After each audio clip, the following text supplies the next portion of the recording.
El viento susurraba secretos entre los sorpresas de la mansión, pero dentro, el silencio era ensordecido. Diego, exhausto, yacía en el sofá, rodeado por los 5 pequeños cuerpos de los quintillizos, que dormían plácidamente contra él. Nadie podía imaginar que esa escena, tan pura y frágil, desataría una tormenta que cambiaría sus vidas para siempre. Diego, de 25 años, había llegado a la mansión de Javier Montenegro 3 meses atrás. Sus ojos verdes, siempre alerta, escondían una historia de lucha y sueños rotos. Creado en un pequeño pueblo de Extremadura, España, había huido a Madrid buscando un lugar donde ser él mismo, un hombre gay que no encajaba en las miradas estrechas de su entorno. Encontró el trabajo de niñero por casualidad, un anuncio en un periódico local que permitía un salario decente y alojamiento. No esperaba que cuidara 5 niños de 4 años, Clara, Sofía, Lucia, Mateo y Adrián. Lo llevaría a sentir un amor tan profundo, en que lo pondría en el camino de Javier, el enigmático dueño de la casa.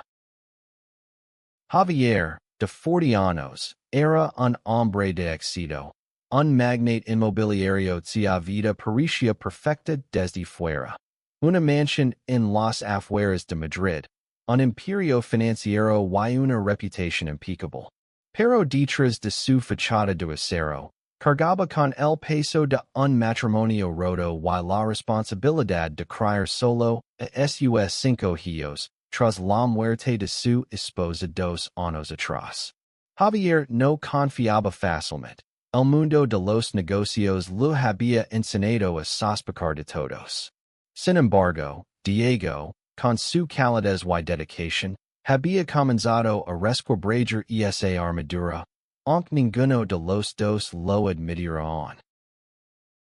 Esa noche, Javier regresó tarde de una reunión en Barcelona. Entró sigilosamente, esperando no despertar a los niños. Pero al cruzar el salón, se detuvo en seco. Allí estaba Diego, dormido, con los quintillizos acariciados a su alrededor como polluelos bajo un ala protectora. La escena era tan tierna que, por un instante, Javier sintió su corazón detenerse. Pero entonces, un destello de duda cruzó su mente. ¿Por qué Diego estaba tan cerca de sus hijos? ¿Qué significaba esa intimidad? Su instinto protector chocó con algo más profundo, algo que no podía nombrar. Diego se despertó sobresaltado, sintiendo la mirada de Javier como un peso sobre él. Señor Montenegro, yo lo siento, me quedé dormido. Balbució, apretando suavemente a los niños para levantarse. Los ojos de Javier lo escrutaron, buscando algo, aunque no estaba seguro de qué. ¿Qué hacías aquí con ellos? Preguntó, su voz fría pero temblorosa. Diego tragó saliva, sintiendo el calor de la vergüenza subir por su rostro. No había hecho nada malo, pero la intensidad de Javier lo hacía sentir como si lo hubiera traicionado. No quería dejarlos solos, explicó Diego. Clara tuvo una pesadilla, y luego los demás se despertaron. Los com, les conté un cuento, y simplemente pasó. Su voz era honesta, pero vulnerable. Javier lo miró fijamente, dividido entre la desconfianza y la admiración. Algo en la sinceridad de Diego lo desarmaba, pero no podía permitirse bajar la guardia. No todavía. Esa noche, mientras los niños volvían a sus camas, Javier no pudo dormir. La imagen de Diego con los quintillizos lo perseguía. Había algo en ese joven que lo inquietaba, no por sospecha, sino por la forma en que su presencia llenaba los vacíos de la mansión. Diego, por su parte, ese cuento despierto, temiendo haber cruzado una línea invisible. No sabía que ese momento marcaría el comienzo de un torbellino de emociones, secretos y revelations que los uniría y los pondría a prueba. Al día siguiente, la rutina en la mansión continuó, pero algo había cambiado. Javier observaba a Diego con más atención, notando pequeños detalles. La forma en que hacía reír a Mateo con un chiste tonto, como consolaba a Sofía cuando se caía, como su sonrisa parecía iluminar las habitaciones. Diego, a su vez, sintió la mirada de Javier como una corriente eléctrica. No podía evitar preguntarse qué pensaba el millonario. Si lo veía como un simple empleado o algo más. Una tarde, mientras los niños jugaban en el jardín, Javier llamó a Diego a su despacho. Necesito hablar contigo, dijo, su tono serios. Diego asintió, con el corazón latiendo con fuerza. Entraron en una habitación llena de libros y muebles de caoba, un espacio que exudaba poder. Javier cerró la puerta y, por un momento, el silencio los envolvió. Quiero saber quién eres realmente, Diego, dijo finalmente. No solo el niñero. Quiero saber todo. Diego sintió un nudo en el estómago. Nadie le había pedido eso antes. En su pueblo, seguramente que lo había convertido en un paria. Pero algo en la mirada de Javier, una mezcla de curiosidad y vulnerabilidad, lo impulsó a hablar. Soy solo un chico de un pueblo pequeño. Comenzó, su voz temblando. Me fui porque no podía ser yo mismo. Aquí, con los niños, siento que puedo serlo. Ellos no juzgan. Ellos solo quieren. Javier escuchó en silencio, cada palabra de Diego abriendo una grita en su armadura. Había algo en esa honestidad que lo conmovía. Algo que lo hacía cuestionarse a sí mismo. Pero antes de que pudiera responder, un grito desde el jardín los interrumpió. Era Lucia, que se había quedado de un columpio. Diego corrió hacia ella sin dudar, dejando a Javier solo, con el eco de sus palabras resonando en su mente. Esa noche, Javier tomó una decisión. No podía ignorar lo que sentía, pero tampoco podía permitirse actuar sin pensar. Contrató a un investigador privado para indagar en el pasado de Diego. No porque desconfiara de él, sino porque necesitaba entender quién era ese joven que estaba cambiando la dinámica de su hogar. Lo que descubriría en los días siguientes lo digería sin palabras, y lo obligaría a enfrentarse a sus propios prejuicios, deseos y miedos. Mientras tanto, Diego seguía cuidando a los quintillizos, ajeno a la tormenta que se avecinaba. Pero cada mirada compartida con Javier, cada rosa accidental, encendía algo en él. No sabía si era amor, admiración o simplemente la necesidad de ser visto. Lo único que sabía era que, por primera vez en mucho tiempo, sentía que pertenecía a algún lugar.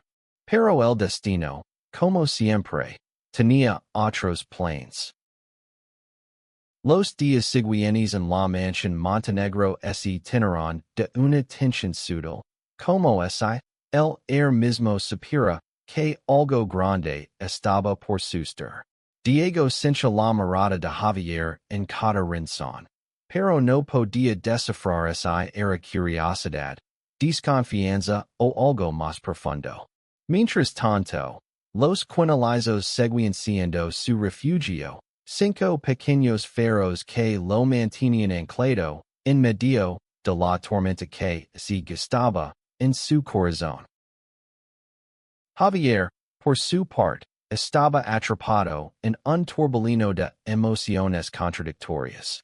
El informe del investigador privado llegó más rápido de lo esperado, un sobre celado que de yo, sobre su escritorio como si fuera una bomba a punto de estallar.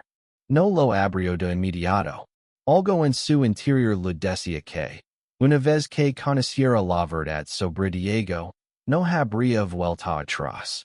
En cambio, decidió observar al joven más de cerca, buscando respuestas en sus acciones, en su forma de tratar a los niños, en las sonrisas que parecían iluminar incluso los días más grises. Una mañana, mientras Diego organizaba un juego de búsqueda del tesoro en el jardín, Javier se acercó. Los niños corrían entre risas, buscando pistas escondidas entre los rosales. Tienes un don con ellos, dijo Javier, rompiendo el silencio. Diego, sorprendido, se sonrojó. Solo trato de hacerlos felices, respondió, apartando la mirada. Javier notó el nerviosismo en su voz y, por un instante, quiso extender la mano y tocar su hombro, pero se contuvo. En cambio, preguntó, ¿siempre has sido tan bueno con los niños? ¿O es algo que aprendes de aquí? Diego dudó antes de responder. En mi pueblo, cuidaba a mis primos pequeños. Era lo único que me hacía sentir útil. Su voz se quebró ligeramente. Y Javier sintió un pinchazo en el pecho. Quería saber más, pero antes de que pudiera preguntar, Adrián corrió hacia ellos, sosteniendo una pista garbatida en un papel. Diego, encontramos el tesoro, gritó, y el momento se desvaneció. Esa noche, Javier finalmente abrió el informe. Las páginas revelaban una vida marcada por el rechazo. Diego había sido expulsado de su hogar a los 18 años tras confesar su orientación sexual. Había trabajado en bares y tiendas para sobrevivir, estudiando educación infantil por las noches hasta que un altercado con un jefe homofóbico lo dejó sin empleo. No había antecedentes penales, ni hay secretos oscuros, solo una historia de lucha y resiliencia. Javier cerró el informe, sintiendo una mezcla de alivio y culpa. ¿Por qué había dudado de él? Al día siguiente, Javier decidió confrontar a Diego, pero no con acusaciones, sino con una oferta. Quiero que te quedes permanentemente. Dijo mientras compartían un café en la cocina. Los niños dormidos upstairs. No solo como niñero, sino como parte de esta familia. Diego lo miró, incrédulo. ¿Por qué yo? No soy nadie especial, murmuró. Javier sonrió, algo raro en él. Eso es lo que te hace especial, Diego. Los niños te quieren. Yo confío en ti. Esas palabras resonaron en Diego como un eco. Nadia, nunca, lo había dicho algo así. Pero antes de que pudiera responder, Javier añadió. Solo hay una condición. Necesito que seas completamente honesto conmigo. Sin secretos. Diego sintió un nudo en la garganta. Sabía que tarde o temprano tendría que hablar de su pasado, de su verdad. Pero no estaba listo, no todavía. Los días pasaron, y la relación entre ambos se volvió más cercana, cargada de una tensión no dicha. Diego notaba como Javier lo miraba cuando creía que no lo veía, y Javier, a su vez, luchaba contra los sentimientos que comenzaban a surgir. Una noche, mientras compartían una copa de vino tras acostar a los niños, Javier se abrió por primera vez. Perder a mi esposa me dijo roto. Confieso, mirando el fuego de la chimenea. Pensé que nunca volvería a sentir nada. Pero contigo aquí, algo está cambiando. Diego sintió su corazón acelerarse. Quería decir algo, confesar que él también sentía algo, pero el miedo lo detuvo. En cambio, sintió y cambio de tema, hablando de los niños. Pero esa noche, mientras se acostaba. No pudo evitar imaginar como sería una vida donde no tuviera que esconderse, donde pudiera amar sin temer. Sin embargo, el pasado de Diego no tardaría en alcanzarlo. Una carta legó a la mansión, sin remitente, pero con una letra que reconoció al instante. Era de su hermano mayor, Miguel, quien lo había repudiado años atrás. La carta era breve pero cruel. Sé dónde estás. No crees que puedes esconderte para siempre. Diego sintió el suelo desvanecerse bajo sus pies. No quería que su pasado ensuciara la vida que estaba construyendo con los niños, y mucho menos con Javier. Decidió guardar la carta en secreto, pero la ansiedad comenzó a consumirlo. Javier notó el cambio en su comportamiento, la forma en que Diego evitaba su mirada, como parecía más nervioso. ¿Qué te pasa? Preguntó una tarde, mientras caminaban por los venados que rodeaban la mansión. Diego negó con la cabeza, pero Javier insistió. Dijiste que serías honesto. Si algo te preocupa, dímelo. Diego respiró hondo, sintiendo que el momento de la verdad había llegado. No quiero que pienses mal de mí. Comenzó, su voz temblorosa. Soy gay. Y mi familia ellos no lo aceptarán. Me echaron de casa. Y ahora, alguien de mi pasado me encontró. Las palabras salieron como un torrente. Y Diego esperó el rechazo, el desprecio. Pero Javier no dijo nada. En cambio, dio un paso hacia él. Sus ojos llenos de una emoción que Diego no pudo descifrar. Lo siento, dijo Javier finalmente. Siento que hayas pasado por eso. Pero aquí, con nosotros, estás a salvo. Diego lo miró, incrédulo, mientras lágrimas silenciosas rodaban por sus mejillas. Por primera vez, sintió que alguien lo veía, realmente lo veía. Pero justo cuando parecía que todo encajaba, un coche desconocido estacionó frente a la mansión. Era Miguel, el hermano de Diego, y su llegada amenazaba con destruir todo lo que habían construido. La llegada de Miguel rompió la frágil calma que Diego había encontrado en la mansión Montenegro. Era un hombre robusto, de unos 30 años, con el mismo cabello castaño que Diego pero con una mirada endurecida por el renser. Había viajado desde Extremadura con un propósito claro, enfrentarse al hermano que, según él, había degenerado a la familia. Diego lo vio desde la ventana del salón, su corazón latiendo con fuerza, mientras los recuerdos de su pasado lo golpeaban como olas furiosas. Javier, que estaba revisando unos documentos en su despacho, notó la tensión en el aire y salió al vestíbulo justo a tiempo para ver a Diego paralizado frente a la puerta.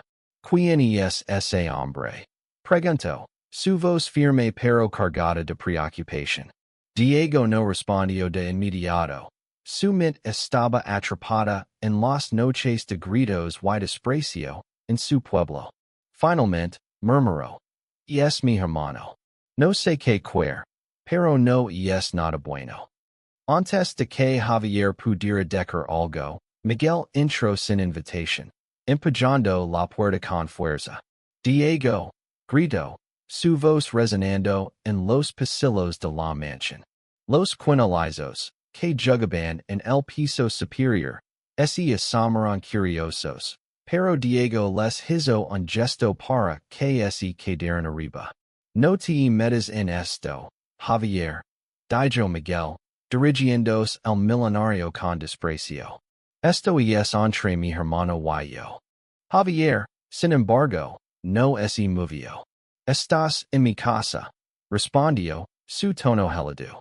Si tienes algo que decir, lo haces con respeto, o te vas. Miguel soltó una risa amarga. pero algo en la postura de Javier lo hizo contenerse. Diego, temblando, dio un paso adelante. ¿Qué quieres, Miguel? Yo no soy parte de tu vida. Déjame en paz. Miguel lo miró con desprecio. ¿Crees que puedes hear y finger que no exists? Mama está enferma, Diego. Why do el pueblo habla de ti, de como nos avergonzaste? Las palabras cortaron como cuchillos, pero Diego se mantuvo firme.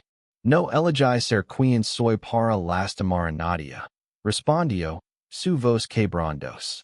Solo quería vivir. Javier, que había permanecido en silencio, sintió una olida de indignación. No conocía toda la historia de Diego, pero ver el dolor en sus ojos fue suficiente. Basta, dijo, interponiéndose entre los dos hermanos. Diego es parte de esta casa ahora. Si no puedes aceptarlo, no eres bienvenido aquí. Miguel lo miró con furia, pero no se atrevió a desafiarlo. Con una última mirada de desprecio hacia Diego, salió de la mansión, dejando tras de sí un silencio pesado. Esa noche, Diego no pudo dormir.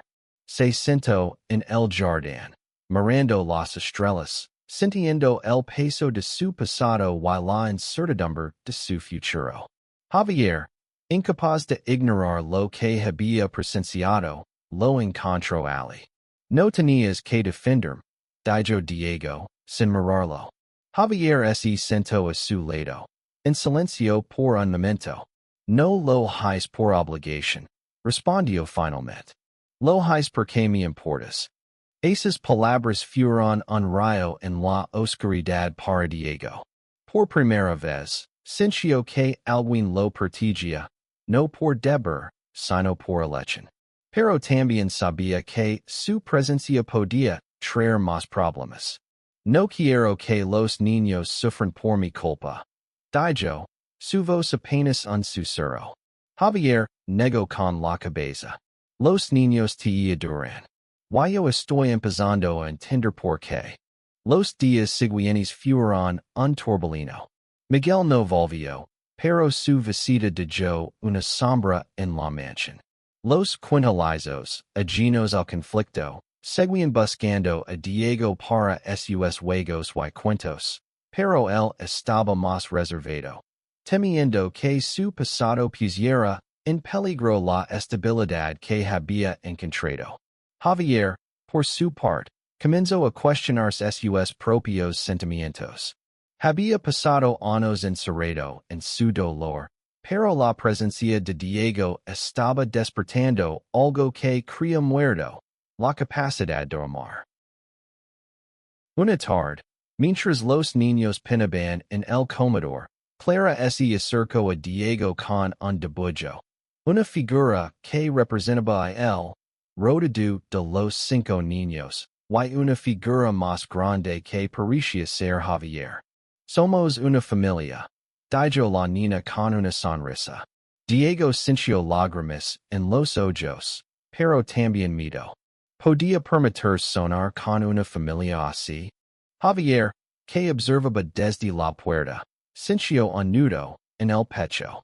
Sabía que estaba cruzando una línea peligrosa, pero no podía ignorar lo que sentía. Decidió organizar una cena especial para los niños y Diego, una forma de recuperar la calidad que la visita de Miguel había roto. Pero mientras preparaban la mesa, una llamada telefónica cambió todo. Era el abogado de Javier, con noticias inquietantes. Alguien había filtrado información sobre Diego a la prensa local, acusándolo de ser un peligro para los niños debido a su orientación sexual. La noticia golpeó a Diego como un puñetazo. Sabía que Miguel estaba detrás de esto, pero no podía probarlo. Debería le dijo a Javier, con lágrimas en los ojos. No quiero que tú o los niños paguen por mi pasado. Pero Javier lo tomó por los hombres, su mirada intensa. No vas a ninguna parte, Dijo. Vamos a enfrentar esto juntos. Esa noche, mientras los niños dormían, Javier y Diego se sentaron a planear cómo manejar la situación. Por primera vez, trabajaron como un equipo, compartiendo miedos y esperanzas. Pero en el fondo, ambos sabían que la tormenta apenas comenzaba, y que la verdad sobre sus sentimientos pronto tendría que salir a la luz. La noticia se extendió como fuego en un campo seco. Los titulares sensacionalistas llenaron los periódicos locales. Escándalo en la mansión Montenegro. Un niñero gay poniendo en riesgo a los quintillizos. Diego leyó las palabras con el corazón en un puño, sintiendo que el mundo que había construido con tanto esfuerzo se derrumbaba. Javier, furioso, llamó a su equipo legal para contener el daño, pero el mal ya estaba hecho. Las miradas curiosas de los vecinos, los susurros en las redes sociales, todo parecía conspirar para arrancar a Diego de la vida que había comenzado a amar. Los niños, ajenos a la tormenta mediática, seguían buscando a Diego para sus juegos diarios. Pero él, consumido por la culpa, empezó a mantener la distancia, temiendo que su presencia los perjudicara. No es justo para ellos. Lo confesó a Javier una noche, mientras limpiaban la cocina después de la cena. No quiero que crezcan escuchando mentiras sobre mí. Javier lo miró, su rostro endurecida por la determinación. No son mentiras lo que define quién eres, Diego. Es lo que haces. Y lo que haces por mis hijos es más de lo que jamás podré agradecer. Esas palabras, aunque cálidas, no disiparon el miedo de Diego. Sabía que la prensa no se detendría, y que Miguel, desde las sombras, seguía alimentando el escándalo. Decidió escribir una carta a su hermano, pidiendo que se detuviera, que dejara de destruir lo poco que había construido. Pero no obtuvo respuesta, solo un silencio que lo llenaba de ansiedad. Mientras tanto, Javier tomó medidas drásticas. Contrató a una agencia de relaciones públicas para contrarrestar la narrativa negativa, pero también decidió hacer algo más personal. Una mañana, reunió a los niños y a Diego en el salón. Quiero que sepan algo, dijo, mirando a cada uno de los quintillizos. Diego es parte de esta familia. No importa lo que digan los demás, él nos hace mejores. Y vamos a protegerlo, ¿de acuerdo? Los niños asintieron con entusiasmo, y Clara corrió a abrazar a Diego, quien apenas pudo contener las lágrimas. Ese gesto de Javier marcó un punto de inflexión. Diego, por primera vez, sintió que no estaba solo en su lucha. Pero también sabía que la cercanía con Javier estaba despertando sentimientos que no podía ignorar. Una noche, mientras compartían una botella de vino tinto en la terraza, Diego se atrevió a preguntar: ¿Por qué haces tanto por mí? No soy nadie, Javier. El millonario lo miró, sus ojos oscuros brillando bajo la luz de la luna. ¿Por qué me haces sentir vivo otra vez? Respondió, su voz apenas un susurro. El silencio que siguió fue eléctrico, cargado de posibilidades. Diego quiso decir algo, pero las palabras se atiraron en su garganta. En cambio, sus manos se encontraron sobre la mesa. Un rostro tímido que envió un escalofrío por su espalda. Pero antes de que pudieran explorar ese momento, el teléfono de Javier sonó. Era su abogado, con noticias peores. Un grupo de activistas conservadores planeaba protestar frente a la mansión, exigiendo que Diego fuera despedido. La protesta llegó 2 días después. Un grupo pequeño pero ruidoso se reunió frente a la verja de la mansión, con pancartas que acusaban a Diego de ser una mala influencia. Los niños, asustados, se escondieron en sus habitaciones, mientras Diego observaba desde una ventana, sintiendo que el mundo se cerraba sobre él. Javier, sin embargo, no se quedó de brazos cruzados. Salió al encuentro de los manifestantes. Su presencia imponente silenciando sus gritos por un momento. Esta es mi casa. Dijo, su voz resonando con autoridad. Y Diego es parte de ella.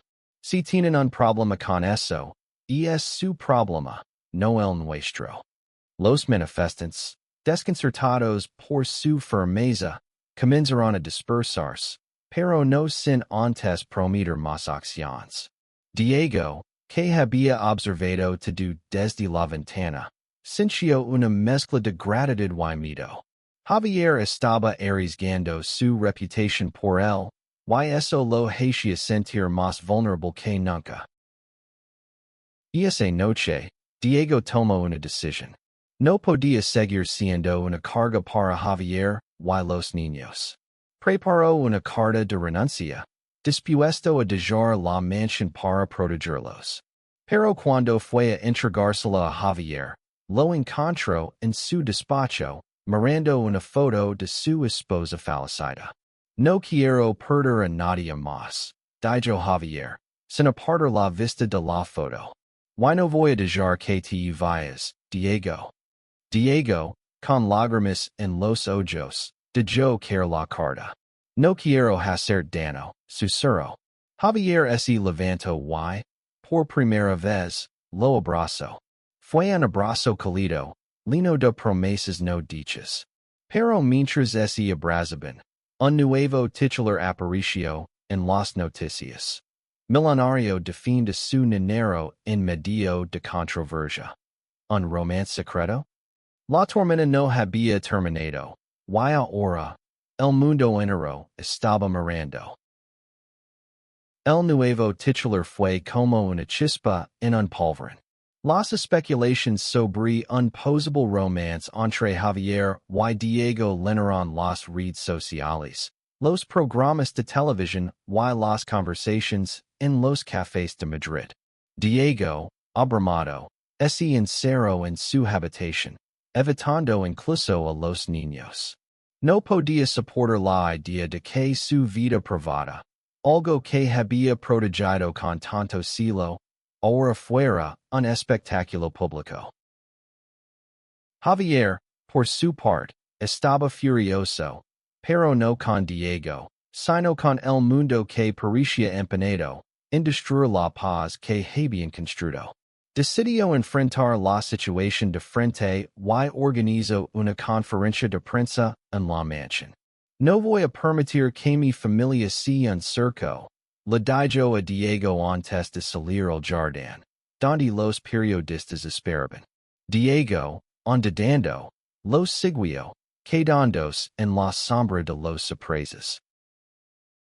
Frente a las cámaras, Javier fue directo. Diego es un miembro invaluable de esta casa. Dijo, su voz firme. Su vida personal no es asunto de nadie. Lo que importa es que mis hijos están felices y seguros con él. Y eso es todo lo que diré al respecto. Los periodistas lanzaron preguntas incisivas, pero Javier no cedió. Cuando uno insinuó un romance, él lo cortó con una mirada gelada. Mi vida privada es mía. Respetan eso. La conferencia calmó las aguas temporalmente, pero no apagó las especulaciones. Diego, agradecido pero asustado, se acercó a Javier después. No tenías que hacer eso, dijo, su voz temblorosa. Javier lo miró, suavizando su expresión. Si tenía que hacerlo, ¿por qué no voy a dejar que te enfrente esto solo? Por primera vez, Diego sintió que no estaba luchando contra el mundo, sino que tenía a alguien a su lado. Los días siguientes fueron un torbellino de emociones. Los niños, sintiendo la tensión, se volvieron más pegajosos con Diego, pidiendo cuentos y abrazos. Una noche, mientras leía un cuento a los quintillizos, Sofía preguntó, Diego, ¿por qué la gente está enfadada contigo? La pregunta lo tomó desprevenido, pero respondió con honestidad. ¿Por qué a veces las personas no entienden que todos podemos amar de diferentes maneras? Dijo. Pero lo importante es que nos queremos, ¿verdad? Los niños asintieron, y Mateo añadió. Te queremos mucho, Diego. Esas palabras fueron un bálsamo para su alma, pero también un recordatorio de lo mucho que tenía que perder. Javier, que había escuchado desde la puerta, sintió una punzada en el corazón.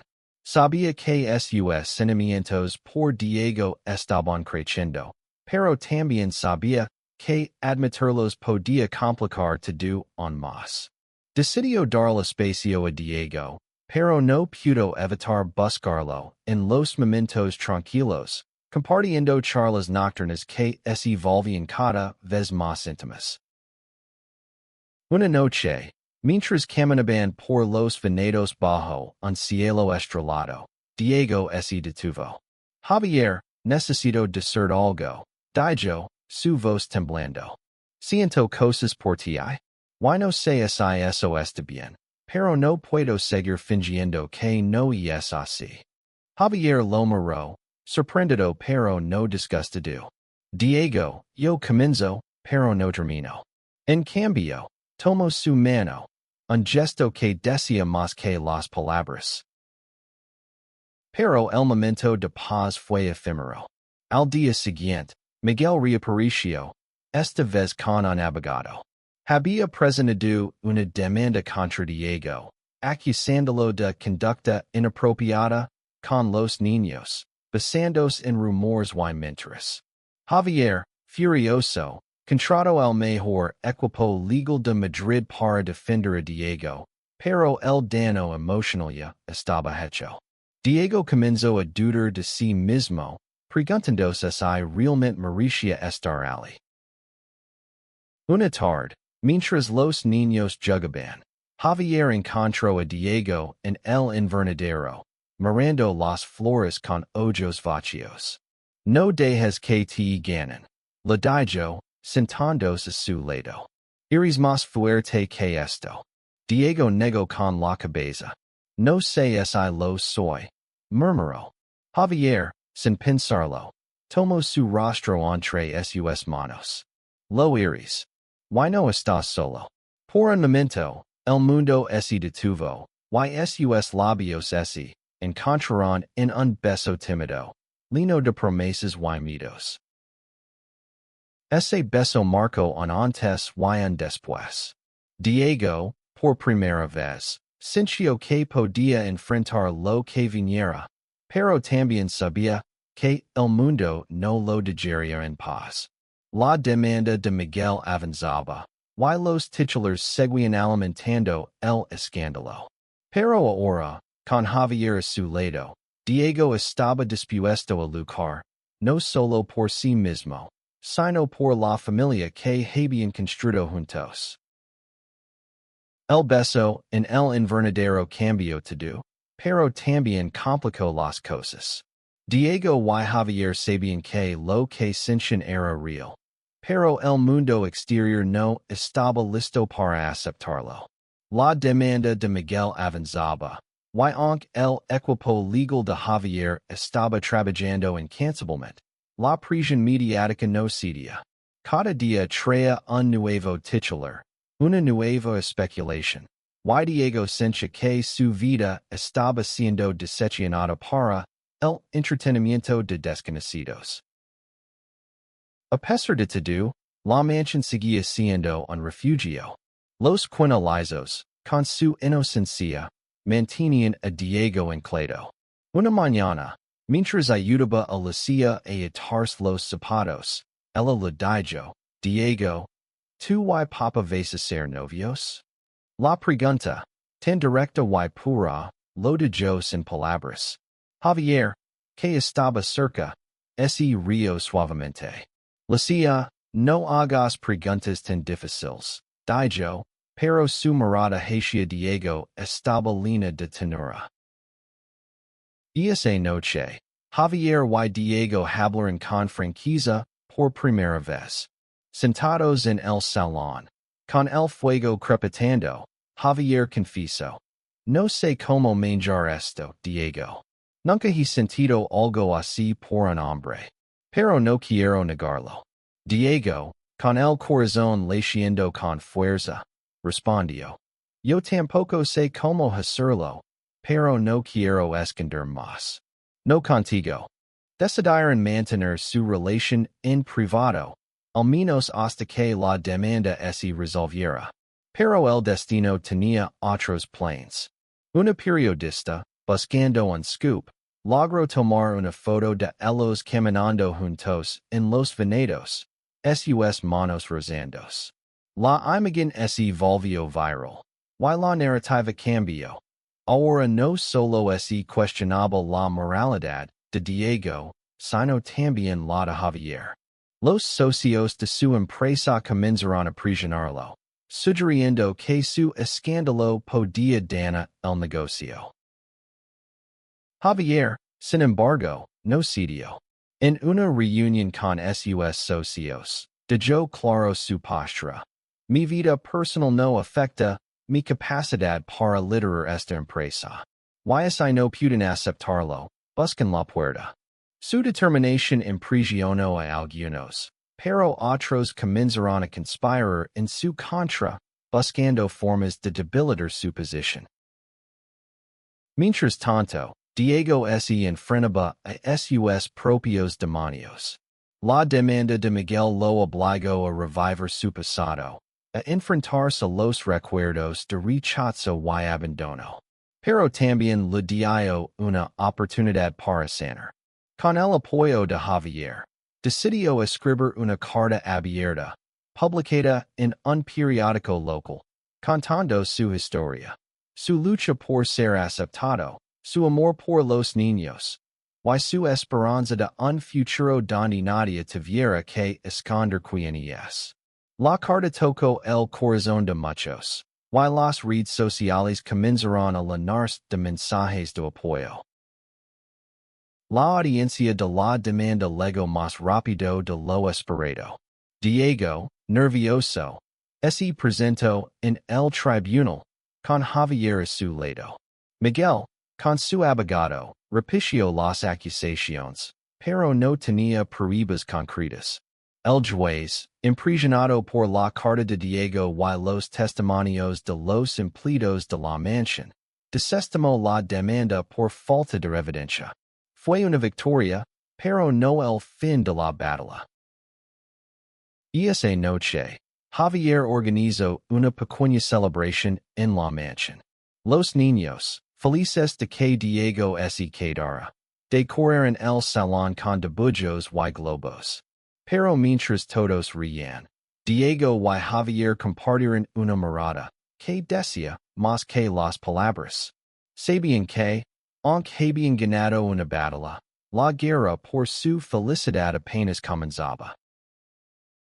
Una semana después, un nuevo desafío apareció. Una organización benéfica que Javier apoyaba retiró su respaldo, citando diferencias de valores. Javier, furioso pero decidido, decidió crear su propia fundación, enfocada en apoyar a jóvenes LGBTQ+ que, como Diego, habían sido rechazados por sus familias. Quiero que sepas que esto es por ti. Le dijo a Diego una noche, mientras planeaban el lanzamiento. Quiero que otros tengan la oportunidad que tú mereces.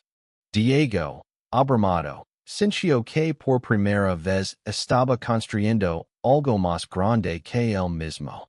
Pero también sabía que su relación con Javier sería puesta a prueba. El mundo no estaba listo para aceptarlos, pero juntos, estaban dispuestos a cambiarlo, paso a paso. El lanzamiento de la fundación marcó un nuevo capítulo para Diego y Javier. La fundación Arcoiris, como la llamaron, se convirtió en un faro de esperanza para jóvenes que, como Diego, habían sido marginados por su identidad. La inauguración fue un evento modesto pero emotivo, con discursos de activistas y testimonios de jóvenes que encontraron en la fundación un lugar donde ser aceptados. Diego, que nunca había hablado en público, dio un discurso breve pero poderoso, contando su historia y agradeciendo a Javier por darle una segunda oportunidad. Los quintillizos, ahora más conscientes de lo que sucedía, asistieron al evento, sentados en primera fila con dibujos que habían hecho para Diego.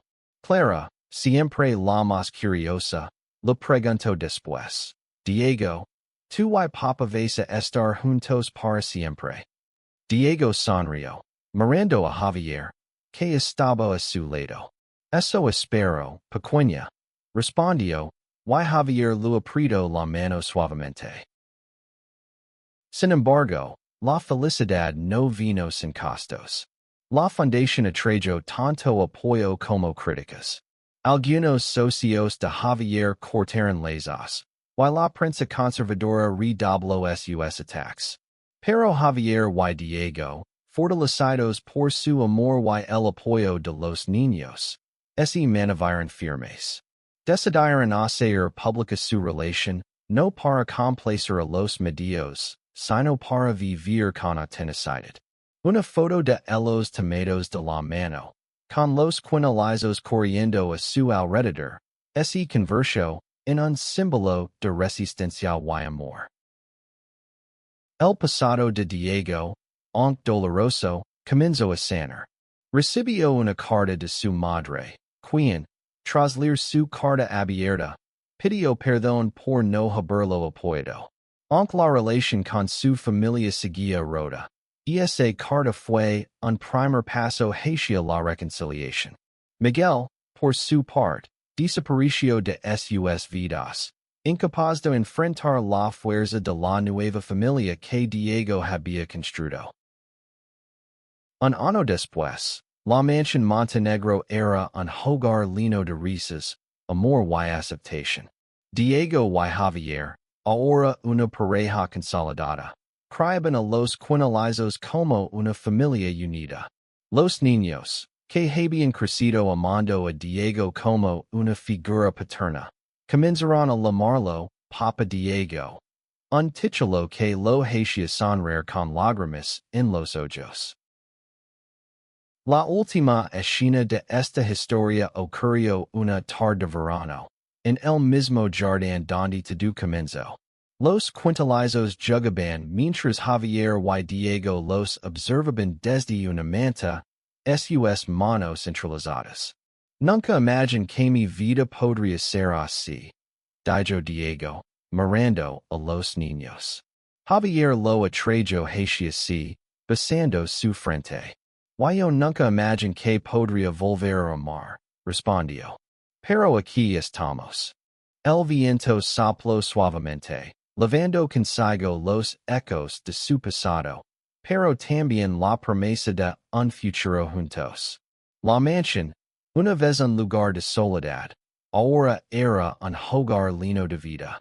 Y aunque el mundo seguía siendo imperfecto, Diego y Javier sabían que, juntos, podían enfrentarlo todo. Su amor, como el de los quintillizos por ellos, era una fuerza imparable, una prueba de que la familia no es definida por la sangre, sino por el corazón.